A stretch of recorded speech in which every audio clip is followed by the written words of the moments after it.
Hey everybody! Welcome to another one of my CAS videos. I am so sorry that I haven't uploaded in so long. Those of you that don't know, I'm a teacher and we've just had our reporting time of the year here in Western Australia because it's end of the year. So I've been really busy doing report comments and marking things that were handed in last second. But I'm back. Today we are actually doing a CAS video that I recorded a while ago and I just hadn't had a chance to edit. I think about 2 months ago now, probably, maybe a month and a half. I posted on Twitter asking no, longer than that, it was Halloween. Yeah, it was meant to be for Halloween. So I posted on Twitter asking which of these certain select movies I should make a CAS making of. And one of the options was The Corpse Bride. I do not remember what the other options were, to be truly honest. But The Corpse Bride did win the poll. So here we are making The Corpse Bride. The Corpse Bride is a movie by Tim Burton and another director whose name has slipped my mind. Tim Burton has a very unique style, and he has made other movies that we all know and love, such as Nightmare Before Christmas, James and the Giant Peach, I think he was part of as well. So his art style is very unique and absolutely stunning. The way he works things together is amazing. I personally love The Corpse Bride. The music in it is incredible. The lyrics, everything about it is just incredible. So I've tried to take inspiration from that music to do the background music behind this video. Obviously, I can't use the actual music from The Corpse Bride because it's copyrighted. Not that I'm earning anything off these videos anyway, because I'm only tiny, but it's still, I don't think it's nice to steal someone else's work and claim it as our own. So you can see me here going through lots of different hairs because I was really struggling to find the right one. I ended up settling on that one she's got on right now. And getting her nose right was really hard. One of the other issues I had was trying to get the eyes big enough. They are at the maximum size that I can do for The Sims without using a mod. There is no CC in these characters. I completely did them using what was provided in-game, and I'm actually pretty pleased with how they turned out. I did then go on to The Sims resource and a few other locations to have a look at some CC, and I did give a lot of thought of going in and putting the custom content so we can have the skeleton arm that Emily, the Corpse Bride, has. And they've also got her dress as CC as well. But these items are really alpha, and although I love alpha CC, I don't really like it in my game because it kind of breaks that art style that's within the game. I struggled a lot to find a dress here that kind of matched her dress. So like this one here had the right bodice top on it, but it didn't have the right V-line around the waist. So I'm not a dressmaker, sorry, I'm using the wrong terms. And this one had that right V-line, but then it had shoulders in it and it didn't fit quite right. I flick and change around a few of these, and I think the one we see me settle on later in the video I change. So trying to get it right was really difficult. I also had to use very unproportional body proportions because the art style that's in Tim Burton's Corpse Bride has very unrealistic body proportions. So I tried to replicate these as much as possible.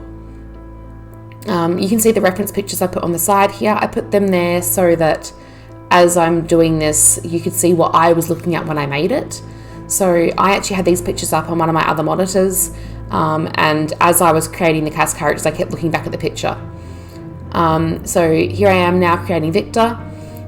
Victor is by far one of my favourite characters ever, and I was blown away when I realised that it's actually Johnny Depp that plays him, because it doesn't match Johnny Depp at all. It's not the style of acting that I familiarised with him.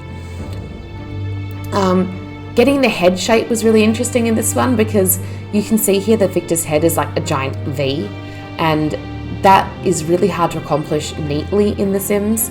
Also trying to get the nose thin enough and long enough, but it was a lot of fun doing this. So you see me here maxing out the eyes as large as they can go, and then I'm going to go more detailed here, making the head thin so I can try and get the jaw more pointed. And trying to get that head shape perfect was really hard. But I'm pretty happy with how it ended up turning out. I'm using a lot of the detailed edit mode here to get everything the right proportions and shape. I know that it looks weird with their eyes made so tiny, but that's the way they are in the Corpse Bride, so I went for that. These actually could be really cool characters to use for a Breed Out the Weird challenge, just because of how disproportionate and strange their shapes are. So if any of you do want to go onto the gallery and get these characters, they'll be under Dezline on the gallery, and it'll be interesting to see what you guys can do with them. So if you do decide to go take them off the gallery and dress them up in CC, or if you decide to use them for a Breed Out the Weird challenge, please send me pictures and whatnot on Twitter. I'd love to see it. On Twitter I am at Elise. So if you wanted to jump on and show me things like that, that'd be really cool to see. So here I am trying to find the perfect hair, and I kind of settled on the perfect hair right away, and I keep going back to it. And I was like, no, there's got to be something better than this, because this is like base game hair. But no, it was pretty much perfect. So I keep ended up going back to it. I think I ended up sticking with that hair all the way through. Yeah. So here I am doing their names. So I had to quickly look those names up because I forgot their surnames. I knew it was Victor, but I didn't know his last name. And yeah, so I'm going to set a few more tiny things on him, and then I think I set the walk style next. But I'm really happy that he kind of has the right shapes, which I was kind of impressed with. I didn't think I'd be able to successfully pull it off. I also set their traits. I based their traits off of what I read on Wikipedia and off of my knowledge from watching the movie many times. I've put him as paranoid because it gives him that jumpy kind of effect and that freaked out. I also put him as clumsy because he sets his mother-in-law's dress on fire. And I think the last trait I went for was music lover. No, I went for good. So his last trait was good, and then I had to pick an aspiration. No, I did change to music lover because he plays the piano in The Corpse Bride. I set him to look for his soulmate because I thought that was kind of romantic and sweet.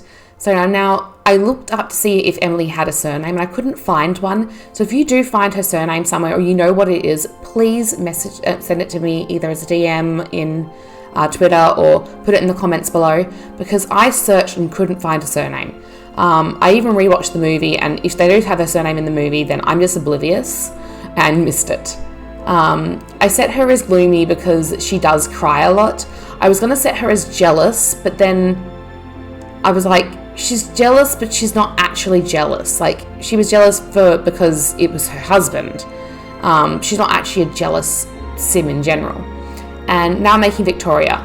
I did find it really interesting that when they made this movie, they chose to give Victoria and Victor such similar names.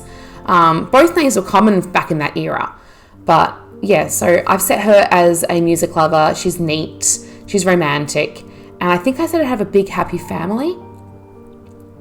By this stage, I kind of knew what things I needed to do to tweak to get their heads in the right shape. Her head's a bit wider than Emily's head and Victor's head. I only make the 3 characters. I don't make any of the rest of the family because they were a little bit too outrageous for me to try and count in The Sims without a mod.